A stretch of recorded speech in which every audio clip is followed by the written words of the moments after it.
लाडक्या बहिणींसाठी मोठी खुशखबर. लाडक्या बहिणींनो, तुमच्यासाठी एक मोठी खुशखबर आली आहे. ती म्हणजे 14व्या हप्त्याबद्दल. तुमचा हप्ता वाटप सुरू होणार आहे. आणि हा हप्ता वाटप किती तारखेला सुरू होणार आहे, हा हप्ता कोणाकोणाला मिळणार आहे आणि कोणकोणत्या लाडक्या बहिणी अपात्र ठरणार आहेत, आणि लाडक्या बहिणींनी जर हप्ता नाही मिळाला तर त्यासाठी काय करावे, ही संपूर्ण माहिती आजच्या व्हिडिओमध्ये बघणार आहोत. तर ही संपूर्ण लाडक्या बहिणींनी व्हिडिओ बघा. आणि चला तर या व्हिडिओला सुरू करूयात. सर्वात अगोदर तुम्ही तुमच्या जिल्ह्याचे नाव कमेंटमध्ये नक्की सांगा आणि तुम्हाला 13वा हप्ता मिळालेला आहे का हे सुद्धा नक्की सांगा. मित्रांनो, तर लाडक्या बहिणीमध्ये 14वा हप्ता हा खूप लेट झाला आहे. म्हणजेच जेव्हा मुख्यमंत्री देवेंद्र फडणवीस आणि उपमुख्यमंत्री एकनाथ शिंदे यांनी या हप्त्याबद्दल माहिती दिली, तेव्हा त्यांनी सांगितली की काही लाडक्या बहिणींची पडताळणी ही उशिरा होत असल्यामुळे हा हप्ता संपूर्ण लाडक्या बहिणींना वाटप करायचा होता. आणि प्रत्येक लाडक्या बहिणीची जोपर्यंत पडताळणी होणार नाही तोपर्यंत कोणालाही हा हप्ता मिळणार नाही, असे मुख्यमंत्री देवेंद्र फडणवीस यांनी सांगितलं होतं. आणि यामध्येच काही बहिणींनी आपले फॉर्म चुकीचे भरले होते, तर काही बहिणींचे फॉर्म अपात्र ठरले होते. त्याचे मुख्य कारण असे होते की काहीचा उत्पन्नाचा दाखला जास्त होता, काहीची KYC अपडेट नव्हती, तर काहीचे वेगवेगळे प्रश्न होते. अशा प्रश्नांमुळे लाडक्या बहिणी अपात्र ठरल्या आणि आता अपात्रवर लाडक्या बहिणी खूप नाराज होत आहेत. त्या म्हणतायत की आम्हाला पात्रच का ठरवलं, पहिल्याच हप्त्याला अपात्र का नाही केलं, असा प्रश्न प्रत्येक लाडकी बहीण विचारत आहे. कारण नुकतेच आपले मतदानापुरते लाडक्या बहिणींचे मतदान घेतले आणि आता हप्ता बंद केला, असा प्रश्नसुद्धा लाडक्या बहिणी विचारत आहेत. तर मित्रांनो, तुम्हाला हप्ता कधी मिळणार, चला तर जाणून घेऊयात.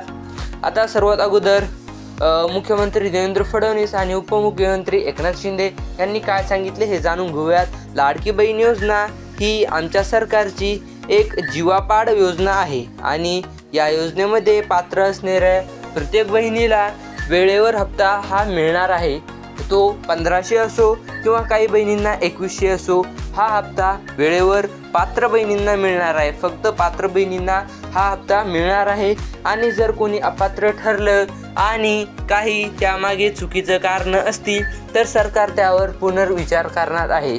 म्हणजे काही चुकीचे कागदपत्र, खोटे दाखले, खोटे पुरावे किंवा वय कमी जास्त करून तुम्ही जर लाडक्या बहीण योजनेचा फायदा घेत असाल तर तुम्हाला अपात्र ठरवलं जाईल.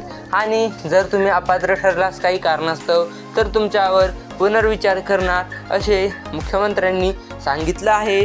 आणि गावोगावी लाडक्या बहिणींचा आवाज वेगळाच आहे. म्हणजेच प्रत्येक लाडकी बहीण ही आनंद व्यक्त करत नाही, काही लाडकी बहीण नाराजी व्यक्तसुद्धा करत आहे. म्हणजेच ज्या लाडक्या बहिणीला हप्ता मिळाला नाही त्यांच्या मनात असं आहे की दुसऱ्यांना मिळतोय, आमच्या शेजाऱ्याला मिळतोय, आमच्या गावातल्याला मिळतोय, परंतु आम्हाला काय मिळत नाही, आम्ही पात्र असून सुद्धा आम्हाला अपात्र का ठरवलं, असा लाडक्या बहिणींचा प्रश्न आहे.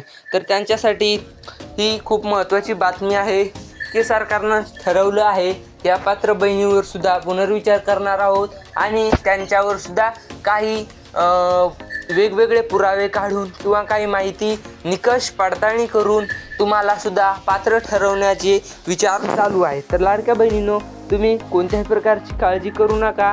तुमचं या 14 हप्ता जर नाही आला किंवा सरकारने काही नवीन निर्णय काढला तर तुम्हाला 15व्या हप्त्यासोबत 14वा हप्तासुद्धा मिळून जाणार आहे.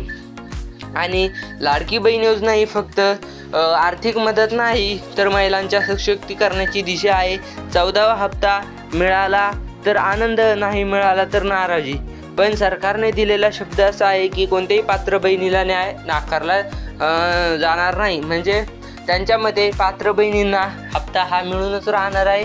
तो उशिरा होऊ का लेट होऊ, परंतु हप्ता मिळणारच आहे, असं मंत्र्यांनी सांगितलं आहे. परंतु हा हप्ता जेव्हा येईल तेव्हाच कळेल. तोपर्यंत लाडक्या बहिणींनी धीर सोडू नये आणि होईल तिथवर प्रयत्न करत राहा. नवीन फॉर्म अपलोड करा, रिअपलोड करा, KYC अपडेट करा, असे प्रयत्न करत राहा. तुम्हाला नक्कीच फायदा होईल. तर व्हिडिओ आवडला असेल तर व्हिडिओला लाईक करा, चॅनलला सबस्क्राईब करा, कमेंटमध्ये आपल्या जिल्ह्याचे नाव सांगा आणि काही तक्रार असेल, काही इश्यू असेल तर आमच्या कमेंट बॉक्समध्ये विचारू शकता. धन्यवाद.